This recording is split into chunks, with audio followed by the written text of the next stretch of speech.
어, 우리 성경의 3대 절기를 우리가 유월절, 오순절, 초막절이라고 잘 알고 계시잖아요.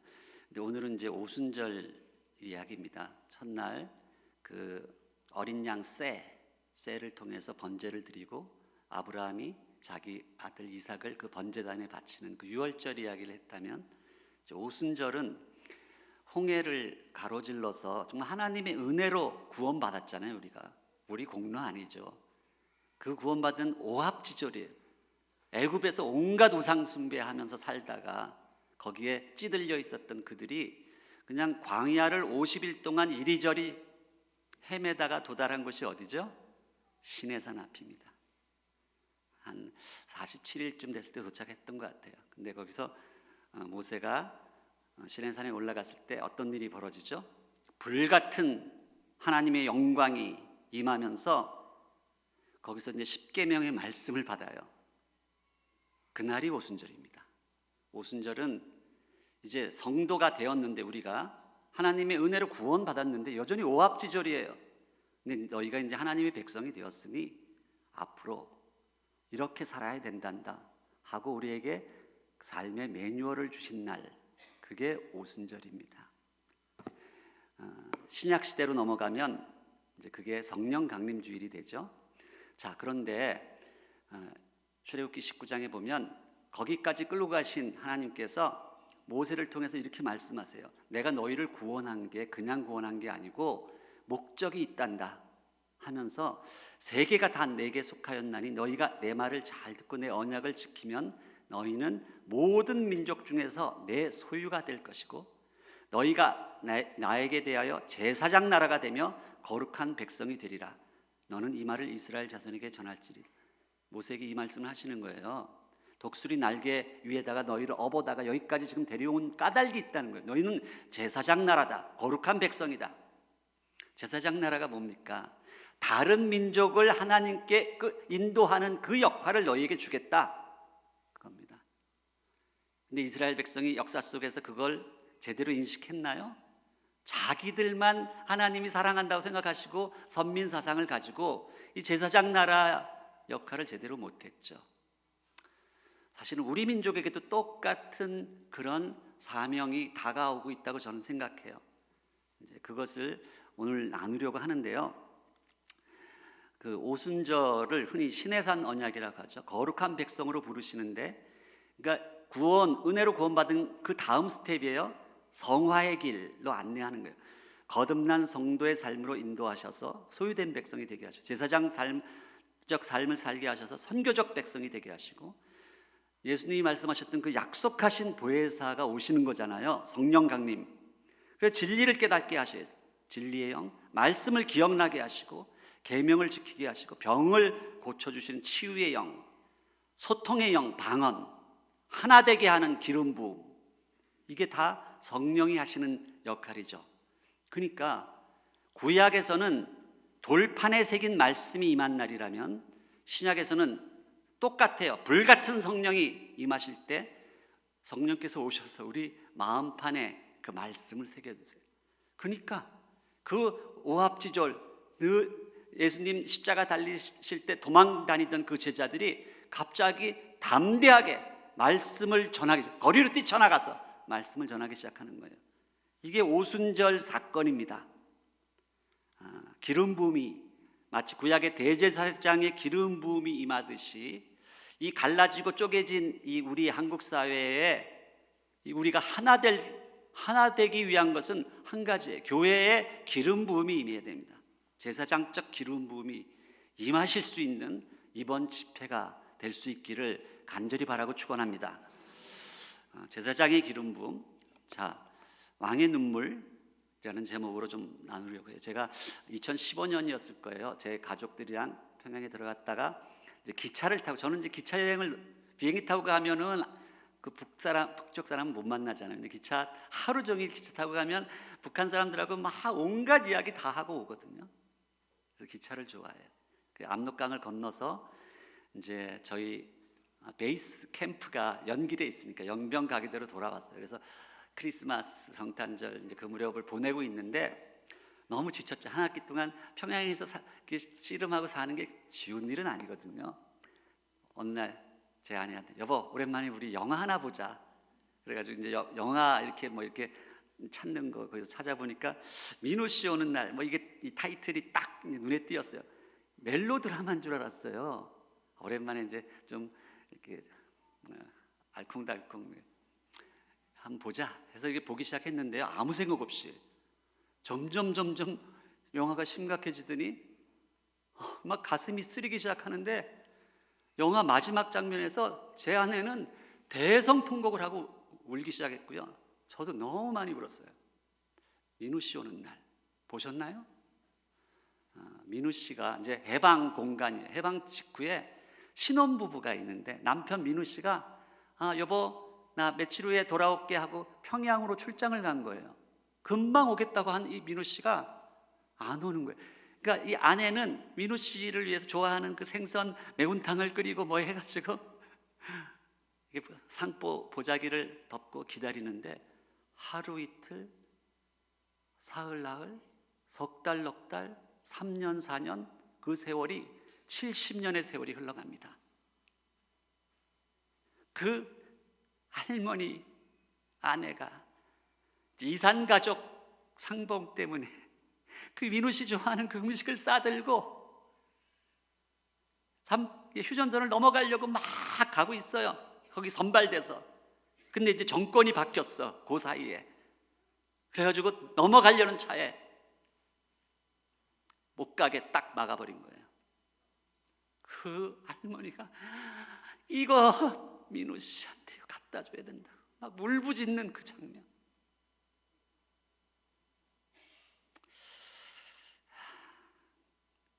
오늘 우리 안에 이 애통함이 있는 것입니다. 민우 씨. 오늘 읽은 말씀은 아버지 야곱이 죽자 요셉과 그의 형제들이 이제 그 아버지 장례를 치르려고 고향 땅을 돌아가잖아요. 근데 요셉은 말이 총리지 사실은 애굽의 왕이나 다름없었어요. 이 바로가 요셉을 너무 신임해서 이 인장반지를 줘서 모든 국사를 직접 경영했거든요. 이 왕이나 다름없는 사람인데 그 왕의 아버지가 돌아가셨으니 어마어마한 장례를 치른 거예요. 70일 동안 장례를 치고 40일 동안 곡을 하고 염을 하고 뭐 난리가 났어요. 그리고 나서 바로가 가장 좋은, 요즘으로 말하면 대통령 특별 전세기를 내주는 거예요. 좋은 수레를 타고 이제 고향 땅으로 돌아가는 거예요. 근데 이 돌아가는 이 여정은요, 요셉이 노예로 끌려서 팔려왔던 그 여정의 역순이에요. 역순. 이제 가다 보니까 해안길을 타고 올라가다 보니까 제일 꼭대기에 도단이라는 광야가 나오는데, 이 도단이 어딘가 하면 형들이 구덩이 속에 자기를 빠뜨리고 죽이려고 했던, 그리고 애굽의 이제 그 노예상한테 팔았던 그 광야거든요. 가다 보니까 그 광야가 그대로 남아 있는 거예요. 구덩이가. 요셉이 수레를 멈추고 자기 인생을 송두리째 바꿔버렸던 그 구덩이 앞에 가서 이 왕이 그 물끄러미 그 구덩이를 한참 바라보고 있습니다. 뒤에서 그 모습을 보던 이 형들이 어땠을까요? 아마 등에서 식은땀이 줄줄줄 흘렀을 거예요. 자기들의 그 죄악, 지난날 죄악이 다 드러나는 현장 검증의 시간이었거든요. 그리고 나서 돌아오자마자 막 이제 겁이 나서 이제 아버지도 죽었겠다, 자기를 죽일지 모른다는 생각에 막 거짓말을 해대는 거예요. 아버지가 죽기 전에 우리를 용서하고 살리려고 했다, 막 그러면서 벌벌벌 떨면서 엎드리는 거예요. 근데 요셉이 그 형들의 모습을 보고 눈물을 흘려요. 울어요. 요셉이 왜 울었을까요? 17년 전에 이미 형들 처음 만났을 때 포옹하고 하면서 다 용서해 주었거든요.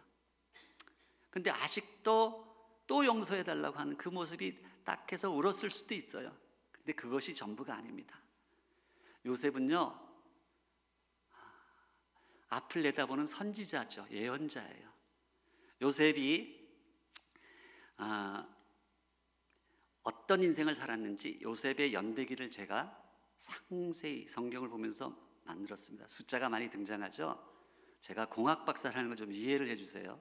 성경 안에 이 숫자를 상세히 살피면 모든 게 다 나와 있어요. 성경은 굉장한 책이거든요. 요셉이 그 밧다마라면서 아버지 야곱의 손에 이끌려서 돌아왔을 때 나이가 6살이었는데 그때 할아버지 이삭이 살아 있었어요. 근데 이 야곱은 요셉을 자기가 사랑하는 아내 라헬의 장남이잖아요. 야곱은 아주 집요한 사람이기 때문에 끝까지 첫사랑 라헬을 자기의 조강지처럼 생각해서 요셉에게 색동옷을 입혔어요. 색동옷을 입혔다는 것은 장자로 여겼다는 거예요. 그러니까 형들에게 시기 질투를 받을 수밖에 없죠. 장자인 이 요셉을 할아버지 이삭이 얼마나 귀여워했겠어요. 요셉은 이삭의 슬하에서 무릎에서 자란 사람이에요. 그래서 이삭을 통해서 그 이전 아브라함은 이미 82년 전에 돌아가셨지만 아브라함의 때, 그 이전에 노아의 때, 아담의 때, 우리는 지금 가지고 있는 이 기록된 성경이 있지만 그 전에는, 그 당시는 다 구전된 성경이잖아요. 그 모든 이야기를 들어서 알았던 사람이 요셉이에요. 그래서 요셉은 가는 곳마다 하나님의 말씀과 함께 동행했기 때문에, 그래서 그에게는 하나님이 늘 함께 하셨던 것이죠. 그 요셉이 17살에 노예로 팔려왔고, 결국은 그 이제 온갖 이제 그 파란만장한 이제 사건들, 노예가 되고 감옥에 들어가고 막 하다가 30살에 총리가 되는 거예요. 그리고 나서 이제 7년 풍년, 2년 흉년이 됐을 때 39살 때 형들 아버지하고 이제 상봉을 하고요. 그리고도 또 17년의 세월이 흘렀고, 오늘 이 사건은 요셉이 56세가 되던 때 벌어진 사건입니다. 그런데 요셉은 어떤 사람인가 하면, 이미 아브라함을 통해서 하나님이 창세기 15장에 너희가 장차 남의 나라에 들어가서 종이 돼서 그들을 400년간 섬기다가 이 땅으로 돌아올 것이라는 예언을 들었던 사람인데, 나중에 출애굽할 때 보세요. 출애굽할 때 출애굽 12장에 보면 그들이 430년 만에 출애굽했다고 돼 있어요. 30년의 편차, 격차가 납니다. 이것은 뭔가 하면 이 형들, 이들이 들어와서 이 요셉이 총리로 재임하던 시절은 노예가 아니에요. 노예가 막 엄청나게 떠받들림을 받던 시절이거든요. 그 30년의 편차가 있는 거예요. 그래서 결국 그들은 노예 생활 400년 만에 돌아오지만 430년. 그래서 결국 이 요셉의 10대 손 여호수아가 가나안 땅을 밟을 때까지 이 역사가 진행되는 거예요. 자, 봅시다. 요셉의 삶은 이 3시기 30, 40, 40으로 나눌 수 있어요. 우리 목사님께서 제 인생을 이 3시기로 나누시는 걸 들으면서 제가 그래서 사실은 제가 요셉처럼 되고 싶은 마음이 있거든요. 근데 110살까지 살아야 되죠. 그러면 근데 우리 목사님께서 저를 축복해 주신 거예요. 그렇게 축복을 해 주셨는데, 많은 분들이 요셉의 인생에서 총리가 될 때까지의 30년 너무너무 우리 잘 알고 있잖아요. 총리 재임 기간에 그 화려했던 그 40년 너무 잘 알아요. 근데 오늘 창세기 50장에 나타난 마지막 후반부 40년에 대해서는 별 관심들이 없어요. 근데 저는 요셉의 인생 중에서 가장 중요했던 시기가 마지막 후반부 40년이라는 거예요. 형들이 울고 있으니까 그들을 일으켜 세웁니다. 당신들이 그런 잘못을 했을지라도 내가 하나님을 대신해서 당신들을 벌 주겠습니까? 요셉의 말 잘 들어보세요. 벌이 없다는 게 아니에요. 벌이, 심판은 반드시 있습니다. 그것은 하나님의 몫이지 나는 심판하지 않는다는 거예요. 그러나 내 역할은 뭔가 하면, 당신들은 나를 해치려 했지만 하나님께서 그걸 선으로 바꾸사 하나님의 그 섭리 가운데 오늘날 만민의 생명을 구하려 하셨습니다. 요셉의 신앙이요, 그 17년 전에는 형들에게 당신들과 당신들의 그 가족들의 생명을 구하려, 그러니까 그때까지 깨달았던 요셉의 신앙은 자기 민족 구원이었어요.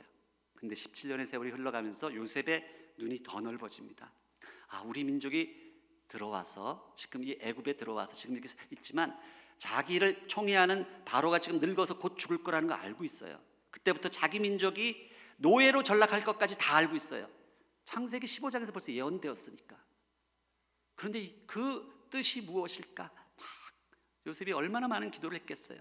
근데 그것은 우리 민족만의 구원이 아니라 우리가 이 노예 생활 끝에 출애굽하고 하는 그 모든 것을 통해서 열방 모든 민족을 구원으로 이끌고자 하는 하나님의 섭리가 그 안에 있다는 것을 이미 깨달았던 것이에요. 그래서 아까 시내산 앞에서 제사장 나라 이야기가 나오는 것입니다. 그것을 깨달았어요. 그래서 온 거예요. 자기 민족의 운명이 이제 곧 노예, 그 기나긴 400년의 노예 생활로 들어간다는 것을 알고 있었던 요셉은 너무너무 그게 속상하고 아팠겠죠. 근데 그것도 모르고 그저 자기 목숨 하나 살려달라고 벌벌벌 떨고 있는 그 형제들을 보니까 억장이 무너지는 거예요. 억장이. 그래서 울었어요.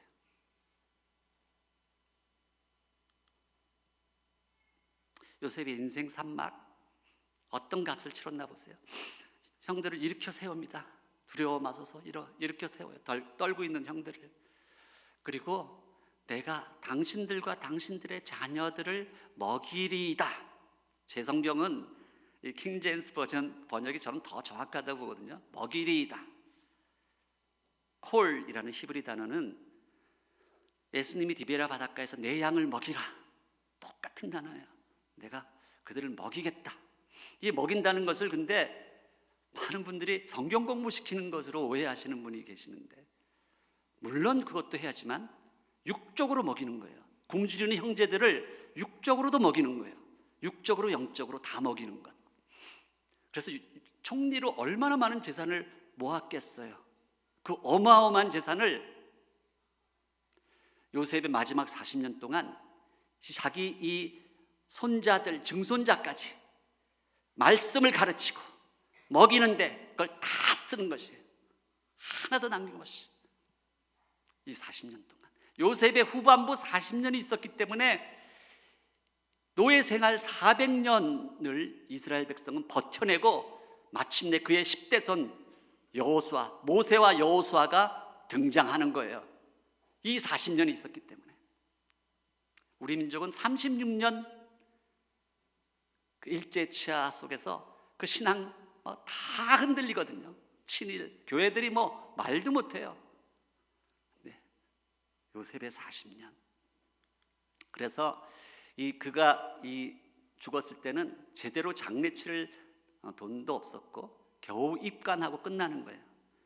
요 인생 산막 동안 그 내 양을, 그들의 맡기신 그 양들을 먹인 거예요. 그러면서 마지막 부탁을 하죠. 내가 죽거든 내 해골을 이 땅에 묻지 말고 너희가 언젠가, 그게 언제라고요? 400년 후라는 걸 알고 있어요. 400년 후에 너희가 여기서 나갈 텐데 그때 내 해골을 메고 가서 고향 땅에 묻어다오. 그 이야기하는 것입니다. 400년의 약속을 여호수아가 지켜요. 여호수아가 이 14장 32절에 어디다 묻는다고요? 세겜. 오늘 아침에 보았었죠. 그 세겜. 히위 족속하고 문제가 있었던 그 세겜. 왜냐하면 거기서 요셉이 그 고향 땅을 처음 밟고 제단에 번제를 드렸던 곳이거든요. 거기다 묻습니다. 이 요셉의 해골이 고향 땅으로 돌아갔다는 의미는 우리 주 예수 그리스도께서 약속하신 메시아의 재림을 상징하기도 해요. 반드시 오신다는 거예요.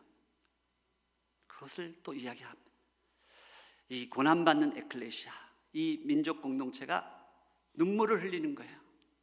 자기 민족에게 닥칠 그 아픔을 알기 때문에. 예수님이 십자가 지시기 전에 예루살렘을 바라보시면서 예루살렘아 예루살렘아 하면서 우시잖아요. 왜 우셨어요? 자기 민족에게 닥칠 그 2000년의 기나긴 디아스포라, 흩어짐, 고난의 세월이 다가올 것을 알고 계셨어요. 그래서 우셨던 거예요. 저에게는 우리 민족을 생각하면 이 눈물이 있어요.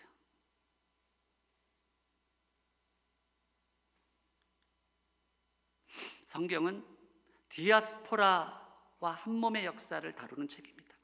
우리가 성경의 주제가 한몸이라고 말씀드렸잖아요. 근데 하나님께서 쓰시는 방법은 디아스포라예요.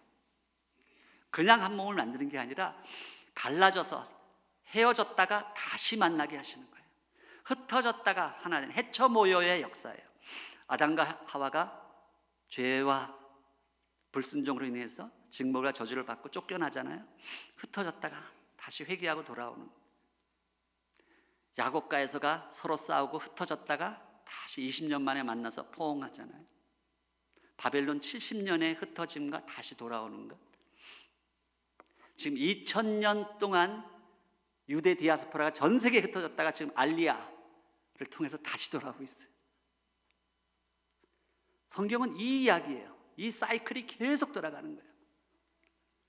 그 정점에 예수님께서 오셔서 그 집 나간 탕자의 이야기로, 이 디아스포라 집 나간 탕자의 이야기로 이 이야기를 완성해 주시는 거예요.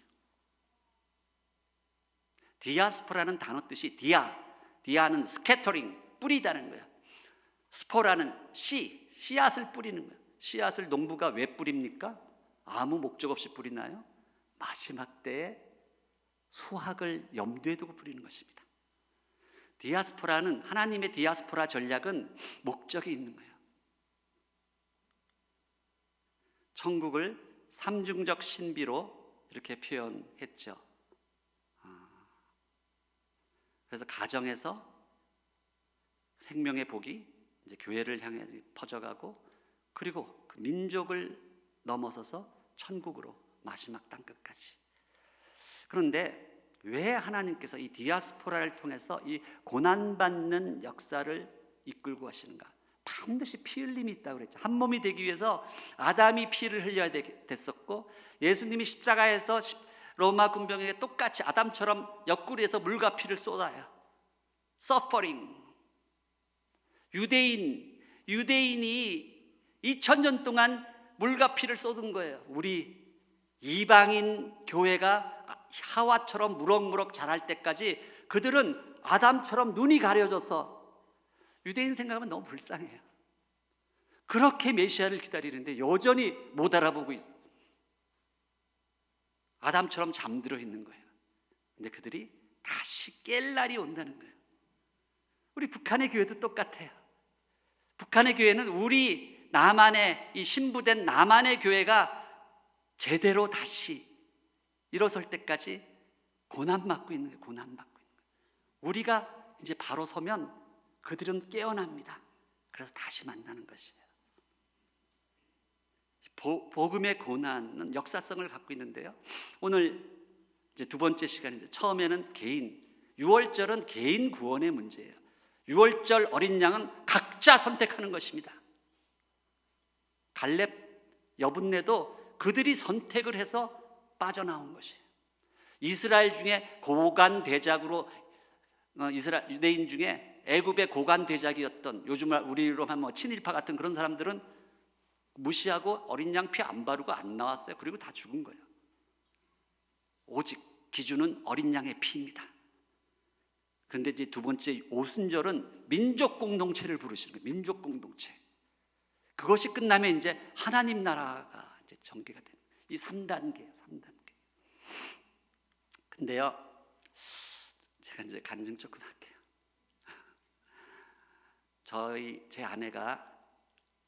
제 아내를 설득하느라고 제가 거의 한 3년 걸렸거든요. 정말 제 아내가 이제 그 보스턴 대학 나오고 돌아오니까 뭐 큰 대형교회에서 오르가니스트로 불러가려면 서로 경쟁 난리였어요. 오르간 사준다. 제 아내는 처녀 때부터 제일 큰 그 소망교회 오르가니스트였거든요. 돌아오자마자 세종문화회관에서 독주회하고 대학에서 강의도 시작하고 자기로서는 인생의 이제 피크를 향해서 막 달려가던 때 천청병력처럼 남편이 영길로 가겠다고 독립운동가의 삶을 선택하고 이제 선포를 한 거예요. 어땠을까요? 뭐 말도 못하죠. 그 3년에 매일 아침 일어나서 저는 서재에서 아내의 마음 바꿔주시도록 기도하고, 아내는 안방에서 제발 저 사람 정신 차리게 해달라고, 그 기도를, 그 영적 싸움을 한 것이에요. 근데 결국은 하나님을 이길 사람은 없잖아요. 하나님께서 어느 날 제가 그 전날 저는 하나님의 부르심이 너무나 확신을 갖고 있었거든요. 제가 기도하면 그 서재에 성령의 임재가 가득하고 한 번도 만나본 적이 없는 조선족들의 얼굴이 막 다가오고, 저희를 못 가게 하려고 저희 교회 목사님, 장로, 권사님들이 돌아가면서 밥 사주면서 정신 차려라. 너 노후 대책 있냐? 이 큰아들 그때 7살짜리 얘 교육은 어떻게 할라? 뭐 온갖 이야기를 하면서 저를 불안하게 했거든요. 근데 하나님께서 이사야 55장 8절 9절 말씀을 내 뜻과 내 길은 네 생각과 네 길보다 더 높다. 그 이야기 딱 주시면서 노후 대책이고 뭐 이런 자녀 교육이고 다 이것은 내 일이야. It's not your business. 그건 내가 알아서 할 일이야. 그 마음을 확신을 주시고 이제 저에게 이제 그 믿음을 주셨는데 그걸 못 알아주는 거예요. 아내가 너무 그게 속상해서 어느 날 저녁 식사하다가 식탁 밥 먹다가 제가 울어버렸어요. 남편이 엉엉 우는 모습을 이 아내가 본 거예요. 그리고 나서 그 다음날 이제 퇴근하고 돌아오는데 자기도 기도 많이 했겠죠. 하나님이 이 신명기 8장 2절 3절 1, 2, 3, 4절을 주셨다고 하면서 이 말씀 붙들고 자기가 당신 따라가기로 결정했다라고 이렇게 담담히 이야기를 하더라고요. 그날 제가 너무너무 아내가 고마워가지고 제가 이제 그날 약속을 했는데 앞으로 살아가면서 여보 한 가지만 빼고 당신이 하자는 대로 다 해줄게. 무슨 삶에서 한 가지만 빼고 그 한 가지는 뭔가 하면 우리 가정이 어디로 갈 것인지 그 방향성을 정하는 것만 내가 하겠다. 나머지는 당신이 다 알아서 해. 그렇게 이야기했어요. 내 하나님 여호와께서 이 40년 동안에 너로 광야의 길을 걷게 하신 것을 기억하라. 이는 너를 낮추시며 너를 시험하사 내 마음이 어떠한지 그 명령을 지키는지 아니 지키는지 알려 하심이라. 40년이라고 했기 때문에 제가 올해가 우리 부부 선교 사역 30년째거든요. 선교 사역으로는 아마 10년쯤 더 쓰실 것 같아요. 근데 나머지 후반부 40년은 이제 후대들을 키우는 일을 할 것입니다. 너를 낮추시며 너를 줄이게 하시며 또 너도 알지 못하며 너 열조도 알지 못하던 만나를 너에게 먹이신 것은 사람이 떡으로만 사는 것이 아니며 여호와의 입에서 나오는 모든 말씀으로 사는 줄을 너로 알게 하려 하심이라. 목적을 분명하게 해요. 너를 이제 앞으로 네가 이제 광야길을 걷게 될 텐데 그동안 너희들이 잘나서 그때 그 당시 제 아내가 막 피아노 레슨도 하고 해가지고 저보다 더 많이 벌었어요. 얼마나 정말 자기가 세상적으로 살았으면 얼마나 사치스럽게 살았을까 그런 생각하는 거예요. 늘 연변에 가서도 한동안은 나는 파리나 뉴욕에서 살아야 하는 여자인데 당신 때문에 내가 이 촌구석에 그 이야기 늘 했었거든요. 요즘은 그런 말 안 하죠.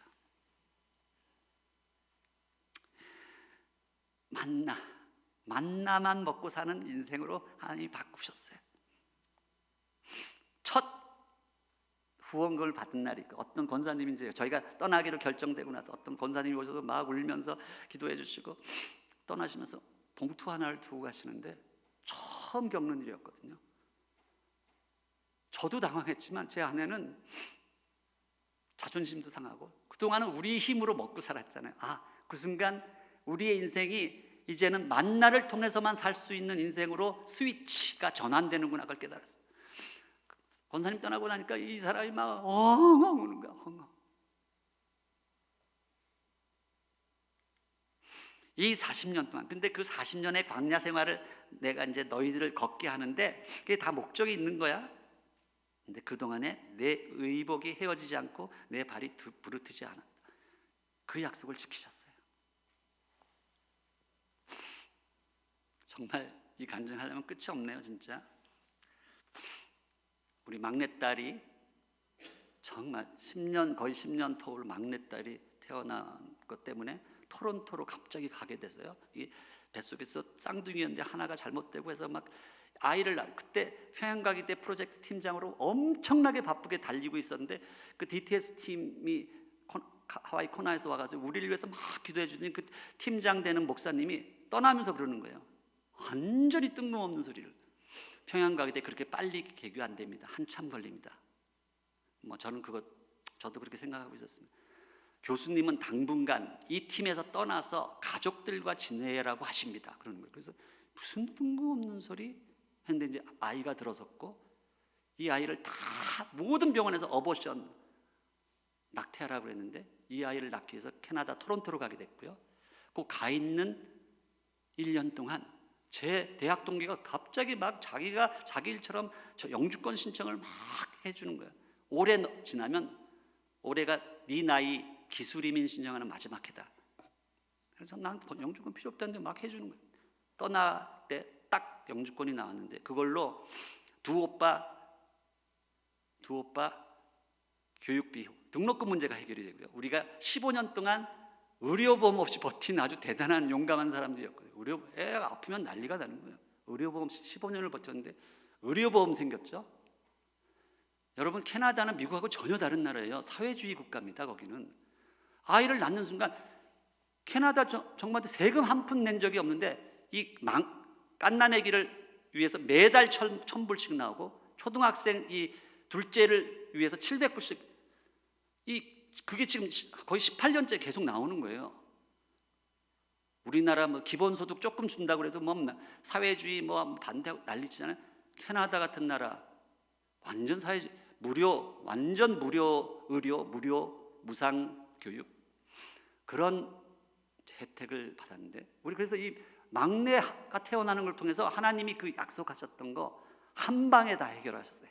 나중에 끝까지 영주권 지키면 연금까지 나온대요. 희한한 나라예요, 희한한 나라.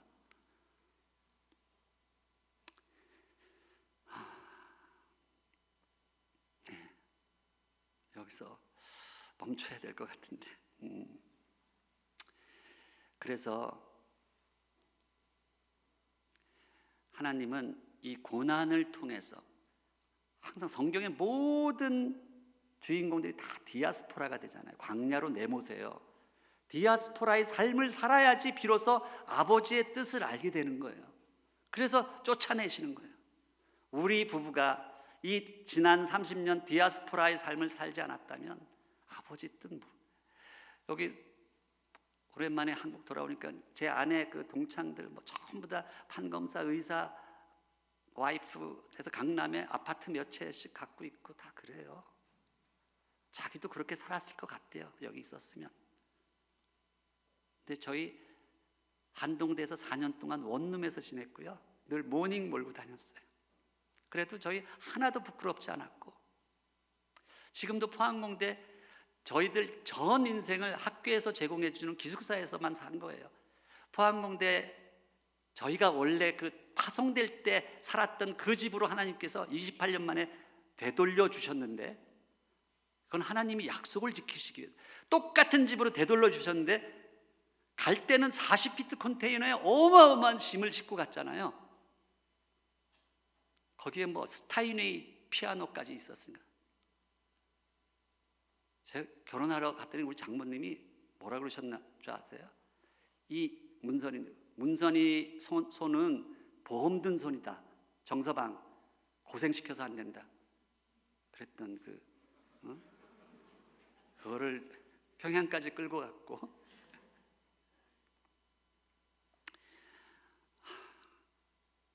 근데 제 아내가 변했어요. 평양 다녀오고 나서 15년도 나와가지고 이제 우리 아이들이 있는 토론토로 갔는데, 그때 마침 1987이라는 영화를 토론토에서도 상영을 하더라고요. 그래서 가족끼리 같이 가서 봤어요. 근데 마지막 장면에서 문익환 목사님이 이 한열 열사요 하면서 막 이제 부르짖는 그 장면 혹시 보셨어요? 1987이라는 영화? 그죠? 그 마지막 장면에서 이 백인들 다 앉아 있는데 막 뭐 원래 이 여자는 잘 울기도 하지만 대성통곡을 하고 막 우는 거예요. 막 우는데 어디 말릴 수가 없는 거예요.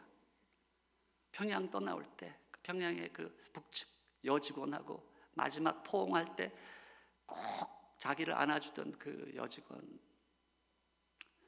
그러니까 북측 사람하고 이 살을 부딪히고 한솥밥을 먹었잖아요. 그러니까 그들을 사랑하는 마음이 들어가기 전하고 들어가면 너무 이건 완전히 다른 거거든요. 그러면서 이제 역사를 알기 시작한 거예요. 나중에 도대체 왜 창피하게 그렇게 울었어? 그랬더니 자기가 너무 부끄러워서 그 1987 그 무렵에 연대 앞 이한열이 연세대 다니던 사람이잖아요. 근데 늘 최루탄 막 그 데모하고 있을 때 자기는 미니스커트에 빨간 하이힐 신고 음대생들 저 뒤로 그래서 늘 찡그리면서 쟤네들은 왜 졌다고 무슨 데모질이나 하고 있어 하면서 늘 자기는 교회에서 우아하게 오르간 반주만 하면 하나님을 섬기는 것으로 다 끝난다고 생각했던 여자예요. 근데 자기의 동시대 학생이었던 이한열이 그렇게 죽어가는 그 장면을 보면서 너무 자기가 창피하고 기가 막혀서 자기의 그 지난날 그 모습이 너무 부끄러워서 통곡을 하고 울었다는 거예요. 우리 둘째 문영이 또 뭐라고 한마디 하는 거예요. 아빠 하면서 화를 내더라고요. 이 녀석은 또 왜 우리나라에 이런 역사가 있었다는 걸 왜 아빠는 안 가르쳐줬어 나한테?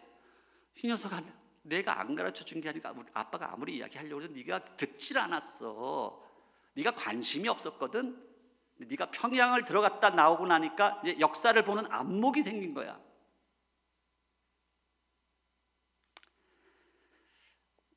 (2018년) 남북 정상이 만날 때요, 김정은 위원장이 방명록을 쓰는데 제가 너무 놀랐거든요. 북한은 두음 법칙을 일제잔재라고 여겨서 절대 쓰지 않습니다. 그래서 제가 칠판에다 이론이라고 쓰면 반장이 바로 손들고 교수님 이론이 아니라 리론입니다. 근데 이 김정은 위원장이 처음 새로운 역사는 이제부터 평화의 시대 역사의 출발점에서 이렇게 쓰면서 한 번은 북한식으로 력사라고 쓰고 두 번째는 한국식으로 역사라고 쓰는 거예요. 그래서 이야, 이 젊은 친구가 이게 생각이 보통이 아니다. 이제 역사와 력사가 이제 하나가 돼서 만나는 시대를 열자는 뜻인가? 제가 그렇게 생각했어요. 아무도 이런 매스컴에서 누구도 알아보지 못하는 것. 우리는 분단된 역사와 력사가 있습니다. 우리는 역사를 배웠죠. 역사. 그래서 임시정부도 이승만 박사, 김구 선생에 대해서는 잘 많이 배우잖아요. 근데 그들보다 훨씬 더 중요한 역할을 했던 리동희 장군과 김립 선생에 대해서는 아는 바가 거의 없어요. 똑같은 캐나다 선교사인데도 불구하고 이 3.1운동 때 아주 중요한 역할을 했던 주로 이제 남쪽 경성에서 활동했던 스코필드 박사는 알아도 북쪽 함경도 북간도에서 활동했던 그리어슨 박사, 그리어슨이 스코필드보다 훨씬 더 중요한 사람이거든요. 몰라요? 들어본 적도 없어요. 남쪽 사람들이 올라가서 세운 신흥무관학교는 알아도 북쪽 사람들이 올라가서 세운 라자구 사관학교는 아는 사람이 없어요. 역사와 력사가 완전히 분리되어 있는 것입니다. 그걸 깨달았어요. 그래서 제가 이 양극화되어 있는 이 두 진영 사이의 이 싸움을 보고 너무 가슴이 아파서 3년의 각고의 세월을 통해서 쓴 이 책이 아까 목사님 말씀하신 이 두 권의 책이에요. 여러분들 꼭 읽어보세요. 여러분들의 역사 인식, 의식을 완전히 달리 이제 넓혀주실 것입니다. 그 안에는 독립운동사만 있는 게 아니라 우리 선교 개척사가 같이 맞물려 있어요.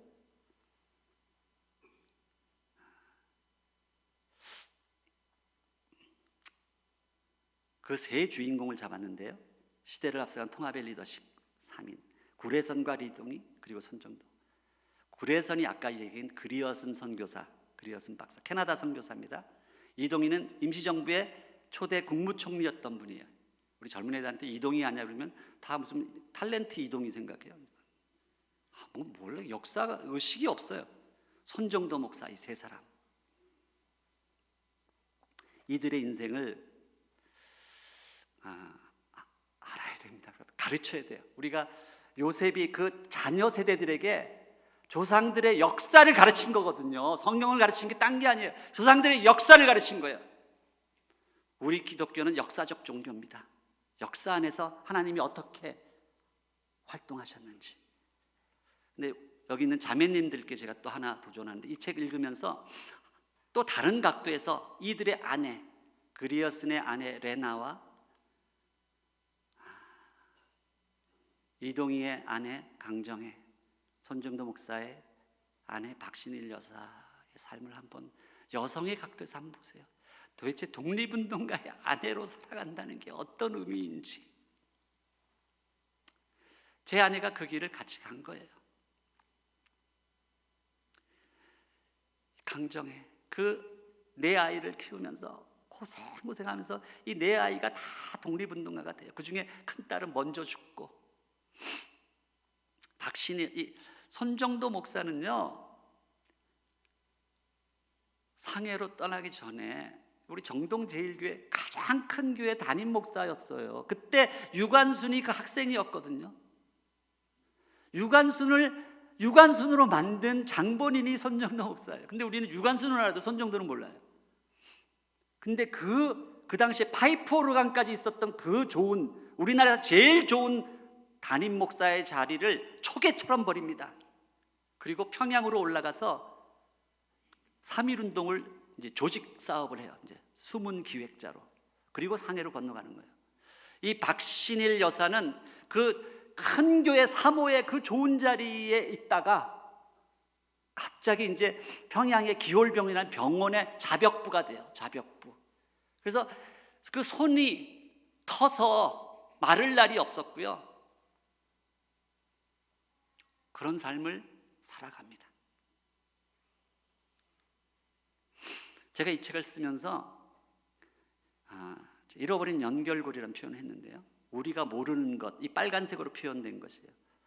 역사는 알아도 역사는 모르고요, 함경도, 북한도 연해주의 독립운동사 교회가 개척해서 거의 아는 바가 없고요, 임시정부에 대해서도 우리 한국에서 배우는데 가르쳐주지만 주로 남쪽의 기호파하고 평안도 라인 서도파에만 집중돼 있어요. 왜냐하면 서도파는 미국 선교사들의 그 관할구역이기 때문에 미국의 영향을 받았기 때문에. 근데 함경도 지역은 캐나다 선교사들의 관할구역이었거든요. 여기 안 가르쳐요. 북도파. 캐나다 선교사에 대해서 거의 모릅니다. 근데 독립운동사에서 보면 미국 선교사보다 숫자는 캐나다 선교사의 15배가 더 많았지만 연합 선교사가 미친 영향력이 훨씬 더 컸어요. 개인 복음에 대해서 주로 가르치면 사회 복음 잘 모릅니다. 범보수 연대, 치고받고 싸워, 범진보 연대에 대해서는 몰라요. 그리고 동학과 기독교와 공산주의가 그 당시에 어떻게 연결되는지 모릅니다. 그리고 놀라운 것은 마지막에 하나님께 이 책을 쓰는 거의 막바지에 제 연명각이대 제자의 증조 할아버지가 옛날 전라도 삼례교회 영수였죠, 장로. 근데 그 교회에서 80인의 집단 이주가 일어나요, 연길로. 그래서 그 가정에서 엄청난 목사, 순교자, 독립운동가들이 쏟아져 나오는데, 그 가정, 아주 귀한 가정에 그 자제를 제가 이제 제자 손자 목사가 하는 그 교회에다가 그 스타인웨이를 이제 기증하고 떠나왔거든요. 근데 삼례교회에서 이제 그냥 말씀 초청이 와서 갔어요. 저는 그런 어떤 게 있는데 그 젊은 목사가 설명을 하는데 보니까 옛날에 우리 아주 3.1운동 직전에 우리 교회를 세우신 김원식 장로 영수가 80인을 데리고 이제 북간도로 갔는데 설명하는데 보니까 제 제자 집안 이야기예요. 깜짝 놀랐어요. 보니까 이제 맞더라고요. 그래서 막판에 이 전라도 지역의 독립운동사 잘 거의 모르는 이야기까지 집어넣었어요. 그건 하나님이 드러내신 이야기예요. 왜냐하면 경상북도 안동에서도 가고 한성에서도 가고 함경도 수많은 곳에서 집단 이주가 일어났는데 전라도 지방에서는 거기에 대해서는 우리가 알지도 못하고 가르치지도 않아요, 잘. 하나님께서 이 책을 쓰실 때 네가 균형을 잡으려면 전라도 지방 이야기도 써야 된다, 딱 집어서 저를 거기다 부르신 거예요.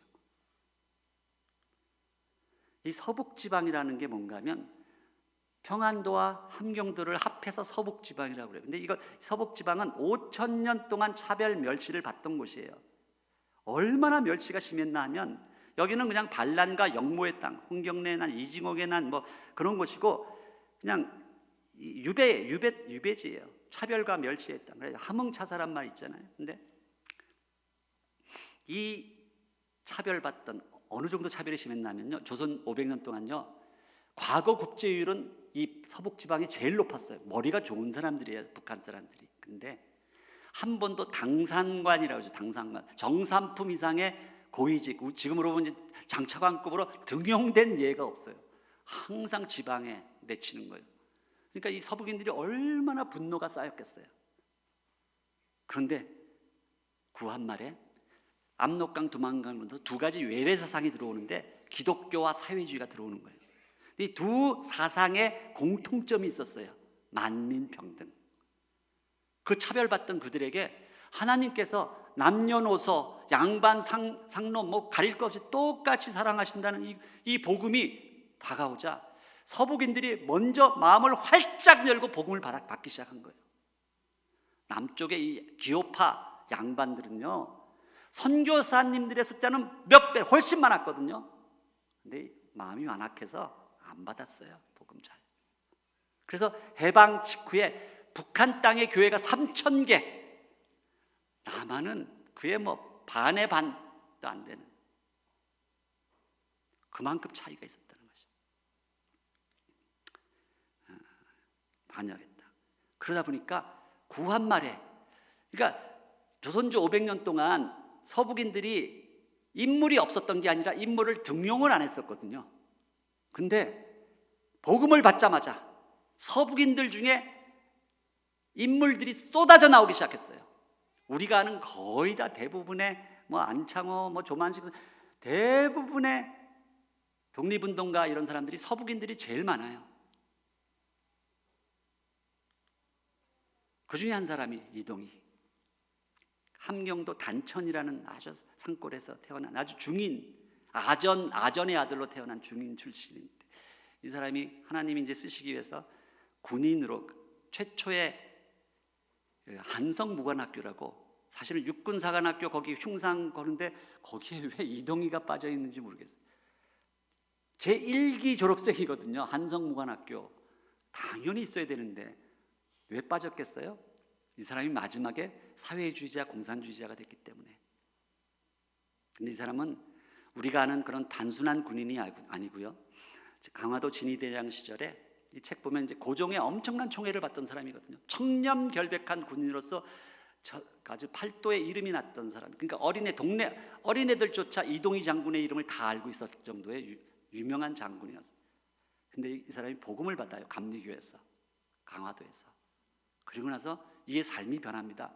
그래서 우리는 교육자 하면 안창호 생각하잖아요. 안창호하고 비교가 될 수 없는 전국에 170개의 보창학교를 만들어요. 그리고 아까 이야기한 구례선 선교사랑 함께 다니면서 구례선 선교사의 매서인 성경을 메고 다니는 거예요. 그러면서 부흥사로 활동하는데, 이동희가 한번 지나가고 나면요, 이 통곡의 설교. 우리나라가 독립이 되기 위해서는 삼천리 방방 곳곳 마을마다 교회 하나, 학교 하나 세워야 된다. 이 설교를 이동희가 지나가면 교회가 하나 세워지고 학교가 하나 세워지는 거예요. 무너져가는 조국을 일으키려면 예수를 믿으라. 부흥사, 어마어마한 부흥사였어요. 이동희의 설교를 듣고 예수를 믿었던 사람들이 얼마나 많은지 몰라요. 그리고 마지막에 임시정부의 국무총리가 된 거예요. 근데 우리는 마지막 이것만 알고 있죠. 이동희가 강화도에서 잠두교에서 마치 바울처럼 회심했을 때 강화도에 있는 모든 우상들이 다 깨어졌다고 그렇게 표현하고 있어요. 케이블 미국 선교사의 보고서, 선교 보고에. 이동희의 그늘에서 영향받은 인물들이 얼마나 많은지. 여러분, 서울역, 옛날 구서울역 앞에 보면 웬 노인이 한 분 외롭게 서 있죠? 아무도 관심 없어요. 저 노인이 누군지 아세요? 강우규 열사.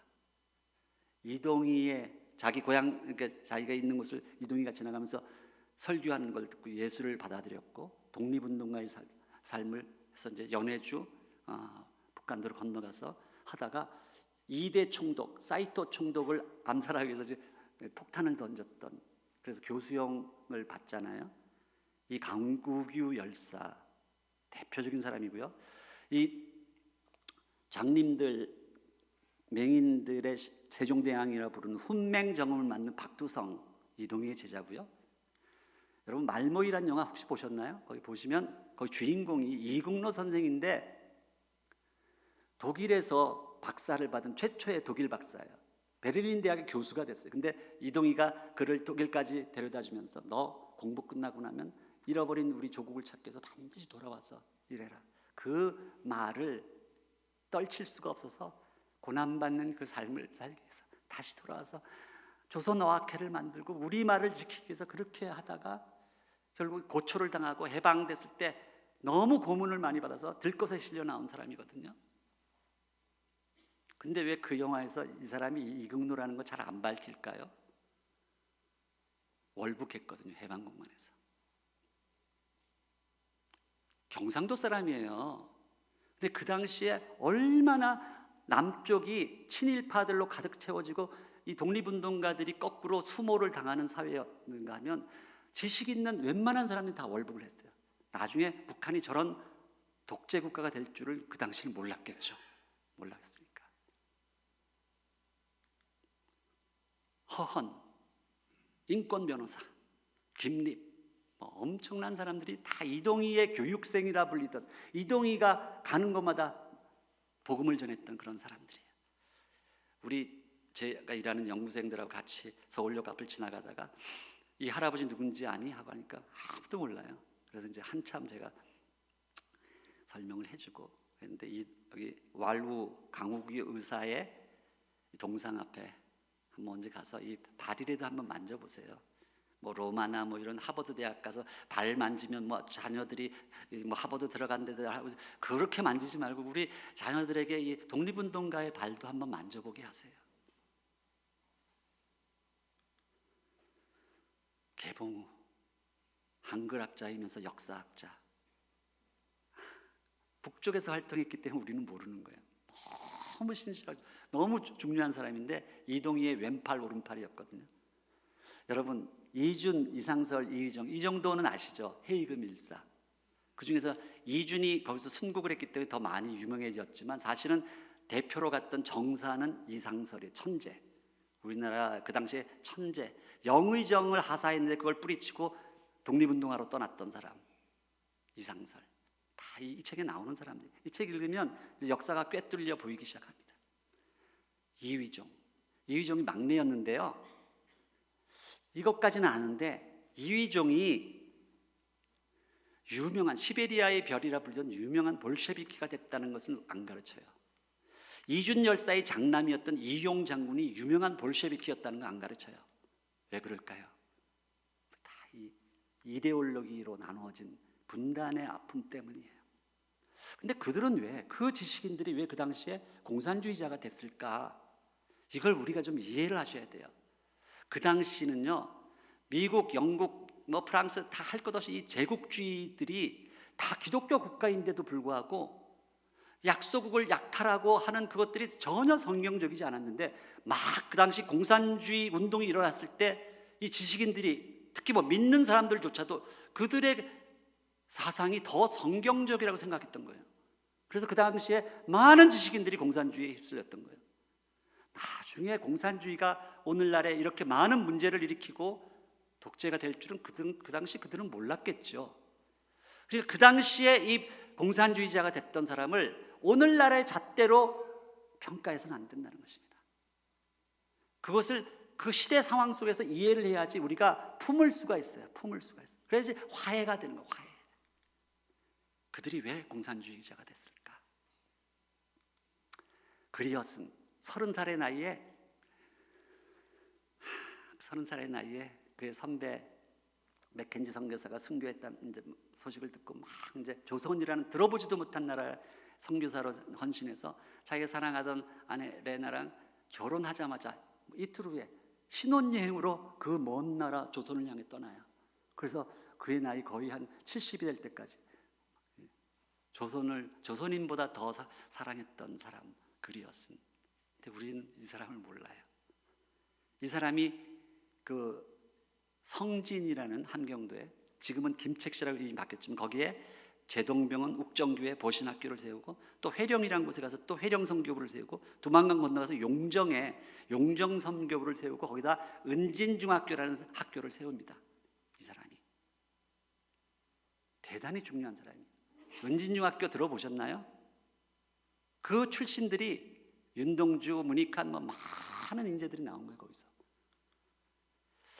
걸레성자 손정도, KBS에서 한 몇 년 전에 다큐멘터리 2부작을 하는 바람에 조금 이제 좀 알려졌어요. 그전에는 이렇게 중요한 사람을 안 가르쳐요. 왜? 김일성과의 관계 때문에. 김일성의 세기와 더불어 거기에 회고록에 보면 내가 가장 존경하는 인물 손정도, 나의 생명의 은인 이렇게 쓰고 있거든요. 그래서 잘 안 가르치는 거예요. 근데 이 손정도는요, 평양 바로 옆에 있는 강서는 안창호, 손정도, 뭐 양기탁, 조만식 수많은 인물들을 배출했던 복음의 도시거든요. 강서 출신이기 때문에 북한 사람이에요. 그런데도 손정도 목사 아까 정동교회를 뿌리치고 거길 갔잖아요. 거기서 이제 지금으로 말하면 국회의장, 의정원 원장을 하면서 어찌하든지 남쪽 기호파하고 서북인들을 화해시키려고 노력하던 사람이에요. 그래서 손정도가 있었기 때문에 이승만 박사가 그 당시에 많은 문제를 벌써 이제 제기가 됐음에도 불구하고 이승만 박사가 대통령이 될 수 있었던 거예요. 손정도와 안창호라는 북한 서북인들이 이들을 세워요. 이승만 박사를. 손정도 목사의 두 아들이 있는데 장남인 손원일 제독은 우리나라 최초의 해군 제독이고 국방부 장관도 했고요. 백두산호라는 최초의 이제 해군함을 만들어서 인천 상륙작전에서 아주 큰 공을 세우죠. 당연히 국립묘지에 동작동에 묻혀 계세요. 근데 그의 둘째 아들 손원태 박사는 어릴 때 길림에서 손정도 목사가 말년에 목회할 때 그때 김일성이 찾아와 어릴 때 친구거든요. 그러니까 말년에 이 사람 메디컬 닥터예요. 미국에서 살다가 이제 북한으로 들어가서 김일성과 깊은 회오를 하고 북한의 애국 렬사능에 묻혀 있습니다. 저는 이 장면이야말로 우리 분단의 비극을 그대로 표현하고 있는, 손정도 목사는 우리 민족이 하나 되기를 가장 바랬던, 그러니까 남북한을 통틀어서 유일하게 동시에 존경받는 딱 한 사람, 손정도. 감리교 목사님이잖아요. 아셔야죠.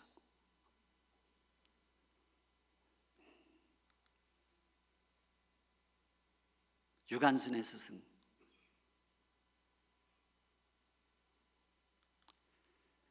또 한 사람을 소개합니다. 스크랜튼, 감리교 목사 선교사죠. 제가 이 책 쓰면서 감리교의 그 초대의 행적이 얼마나 놀랍다는 걸 처음 깨달았어요. 근데 여러분, 우리나라에 최초로 들어온 선교사님 이야기하면서 언더우드 아펜젤러 이야기 하잖아요. 근데 왜 스크랜튼은 잘 안 가르쳤을까요? 요즘 조금 스크랜튼은 왜 안 가르쳤을까요? 이 사람은 상동교회, 정동교회가 뭐 배제학당, 이호학당 같은 지식인들의 교회였다면 상동교회는 가난한 자들, 상인들과 기생들, 백정들의 그런 가난한 자들의 교회였는데, 이 가난한 자들의 교회 상동교회를 세우고 거기 상동청년회를 만들었어요. 근데 이 상동청년회 안에 그 당시에 장차 독립운동가가 될 이회영, 이동영, 양기탁, 안창호, 이동희, 이갑, 유동열, 실재업 다 몰려들었거든요. 여기가 아주 본거지였어요. 그래서 이토 히로부미가 을사늑약의 통감으로 부임하자마자 제일 먼저 한 게 상동청년회 해산이에요. 그런데 스크랜튼은 사회복음적인 그런 가르침을 했기 때문에 이 이토의 이 명령을 듣지 않았어요. 일제가 우리 조선인들을 악행으로 이렇게 탄압하는 것을 알고 그걸 간과했던 사람이거든요. 그러니까 결국은 그 당시에 스크랜튼의 상관이었던 해리스 감독이 있는데, 해리스 감독과 충돌을 일으켜서 이분이 감리교 목사 선교사를 다 사표를 내고 성공회로 갑니다. 그래서 오늘날 성공회가 좀 진보적이 됐는지도 모르겠어요. 사회복음적인. 이 스크랜튼이 똑같이 언더우드와 아펜젤러와 똑같이 1885년에 같이 들어오잖아요. 근데 스크랜튼은 잘 안 가르쳐요. 스크랜튼이 키워낸 전덕기 목사, 이 사람이 그 당시 살아있는 예수, 혹시 전덕기 목사님 아시나요? 우리 감리교인들 아세요? 전덕기 목사님 같은 분은 정말 살아있는 예수. 이 성동 청년회, 이 청년이란 단어가 우리 기독교가 만들어낸 단어거든요. 천도교는 어린이라는 단어를 소파 방정환이 만들었으면 기독교는 청년이라는 단어를 만들어냈어요. 그리고 이제 성동 청년회가 해산되고 나니까 신민회를 만들었고요. 자, 넘어갈게요. 왜 안 되지?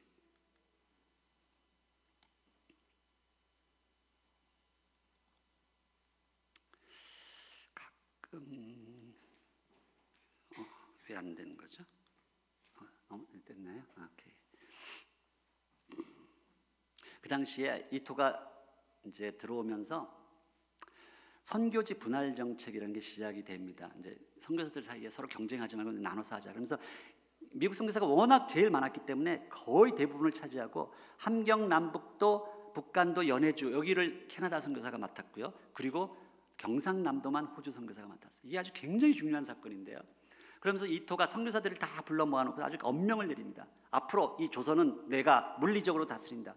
당신들 선교사들은 교회 안에서 정신적으로만 다스리라.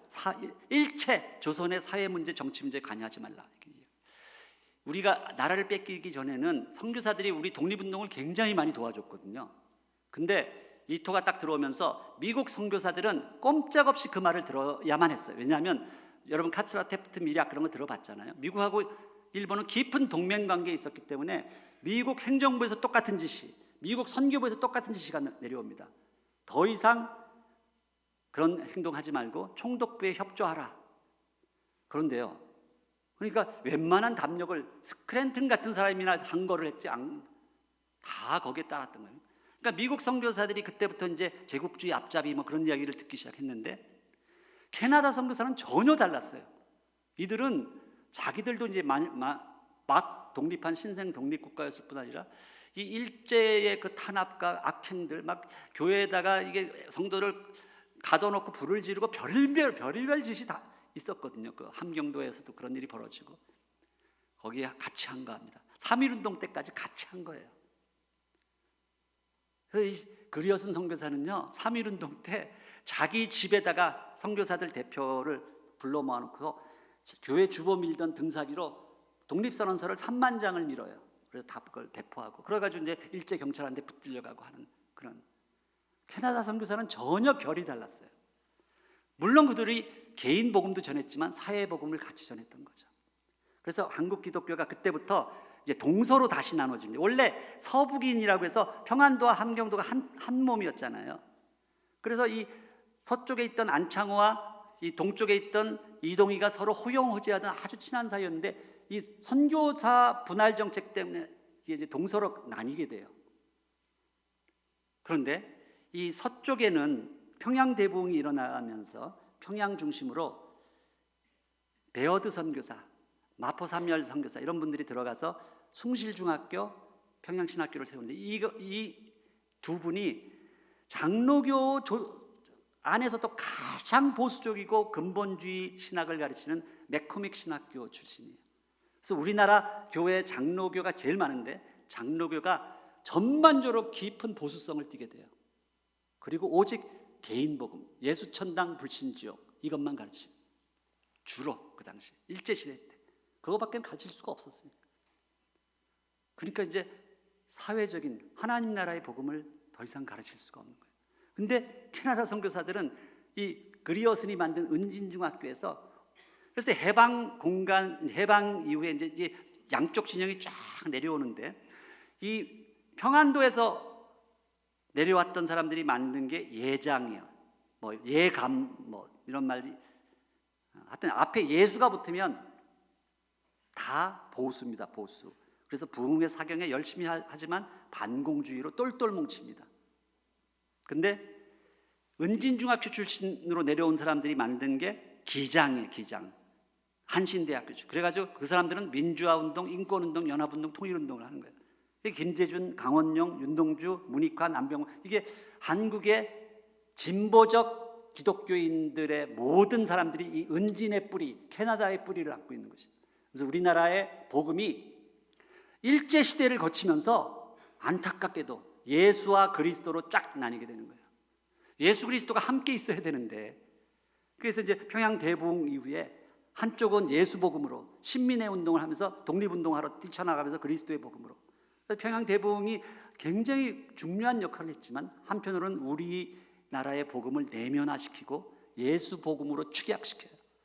사실은 교회라는 것은 오직 성경의 밑 바탕 위에 오직 예수, 너무나 소중한 복음이죠. 우리가 은혜와 믿음으로 구원받잖아요. 아들을 낳으리니 그 이름을 예수라 하라. 그가 자기 백성을 죄에서 구원할 자라. 이 예수의 기둥이 있어야죠. 그러나 오직 그리스도, 그리스도는 뭐예요? 기름 부으심을 받은 자, 왕과 선지자와 제사장의 역할을 하는 그들이 성령 감명 기름 부음을 받자마자 어떻게 됐습니까? 뛰쳐나가서 선교적 복음으로, 그리스도의 복음은 공동체적 복음이 선교적 복음이고 우주적 복음이거든요. 거기에는 진리와 심판이 있어요. 예수님은 은혜와 진리를 동시에 계시하신 분이지 분리시키는 분이 아니죠. 근데 이 두 기둥이 있어야 될 교회가 한 기둥씩 나눠 가진 거예요. 그러다 보니까 오른쪽 기둥이 빠지면 우경화, 왼쪽 기둥이 빠지면 좌경화돼서 이제 공산주의랑 비슷하게 되고, 우리의 복음이 그렇게 나뉘어진 것입니다. 그래서 반쪽 복음입니다. 예수밖에, 원래 익투스 안에는 예수와 그리스도가 다 있는 건데, 소위 예수 복음, 영적인 복음, 예수 믿어서 천국 가는 복음, 영지주의적 복음이 된 거예요. 사단의 전략은 복음을 반토막 내는 것입니다. 지금도 계속 그 작업하고 있어요. 복음을 반토막 내서 율법주의와 영지주의로 나누는 것이죠. 그래서 한국의 기독교가 원래 어제 이야기했지만 플라톤주의가 들어오면서 이방의 기독교가 원래 영지주의적 색채를 띠고 있었어요. 근데 우리나라에서는 더 심화된 거예요. 예수천당 불신지역은 너무 잘 가르쳤는데 이게 사회 정의가 약화돼요. 그러니까 일제시대 때 교회가 그 일제가 행하던 악한 행위들을 그냥 다 눈감아 버려요.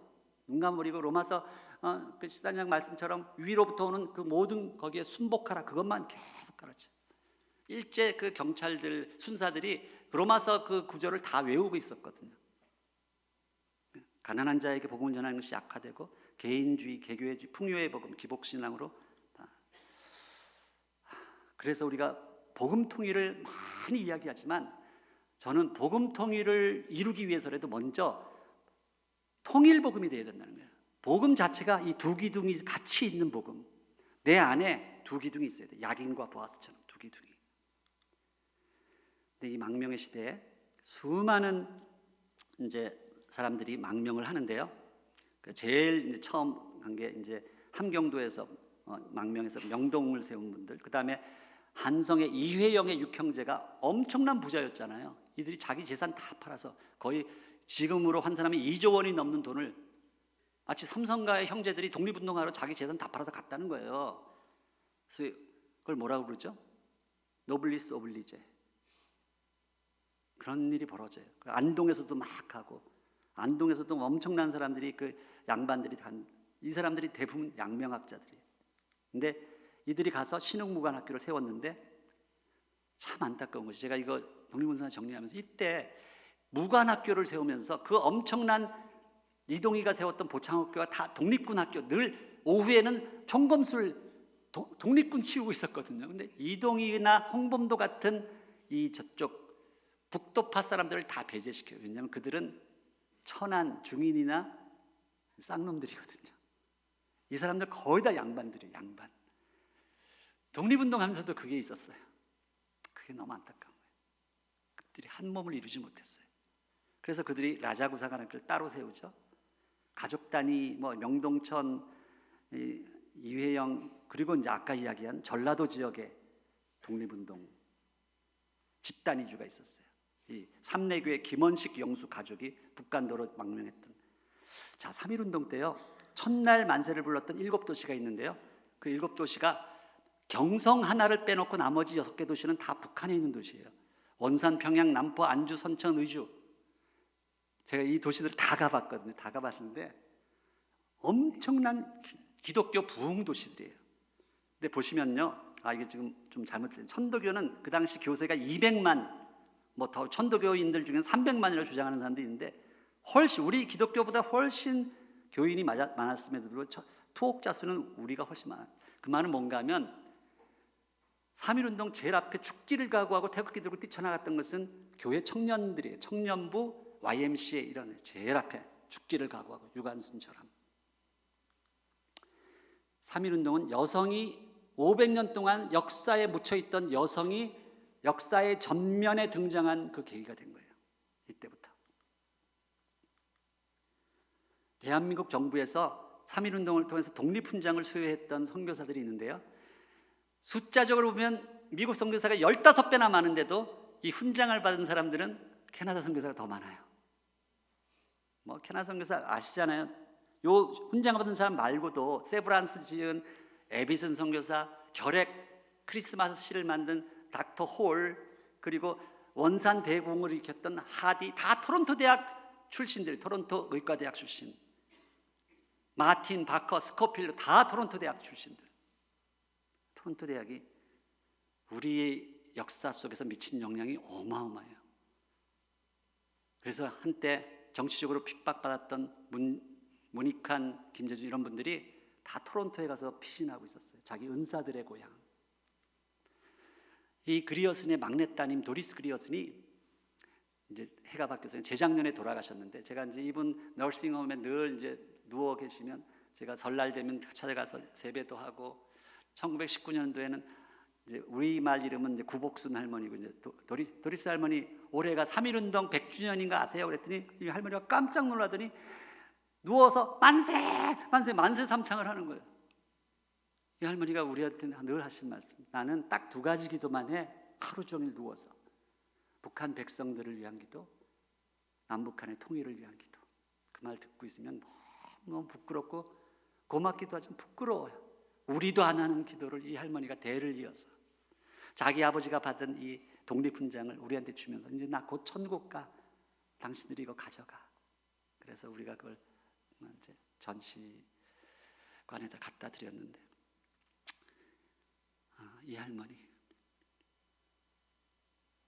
돌아가셨어요. 저는 이제 북한을 많이 다녔기 때문에 이제 들어가려면 비자를 받아야 되잖아요. 근데 비자 피가, 아이고 시간 진짜 많이 갔네.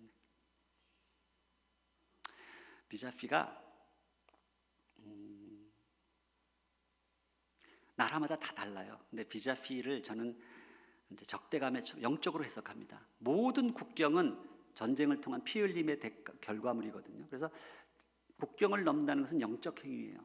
조상들의 죄값을 치르고 가는데, 북한 정부 입장에서 보면 미제국주의가 제일 죄를 많이 졌다고 생각해요. 그래서 미국 사람한테 160불 제일 많이 받아요. 영국 제국주의는 뭐 98불 하면 다 레이트가 다 달라. 근데 자기들하고 친하는 이제 러시아한테 50불을 받는데 캐나다한테는 51불을 받아요.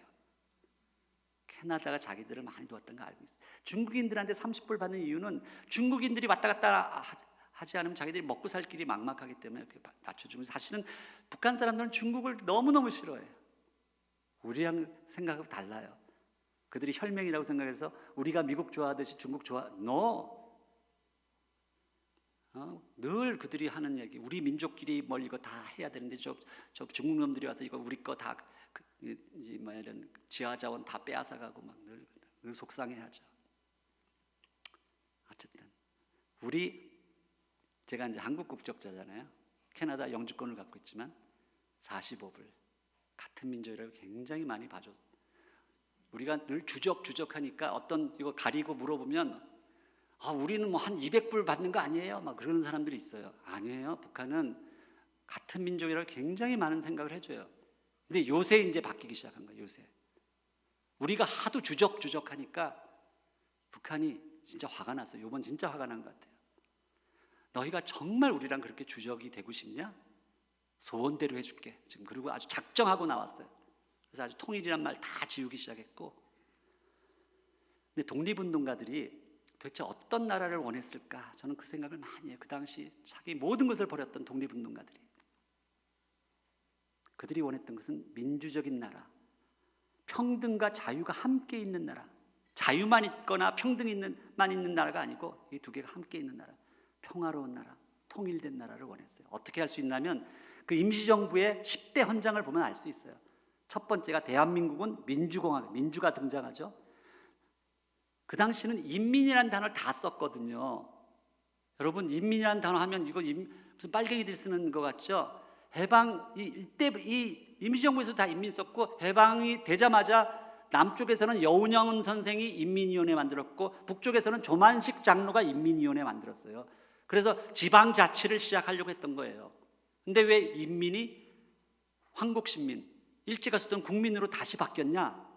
원래 인민이라는 단어는 영어로만 말하면 people이에요. 링컨이 이야기한 of the people, by the people, for the people. people. 이게 개인주의, 자유주의에 더 적합한 말이고 국민이 국가주의, 전체주의에 적합한 말이거든요.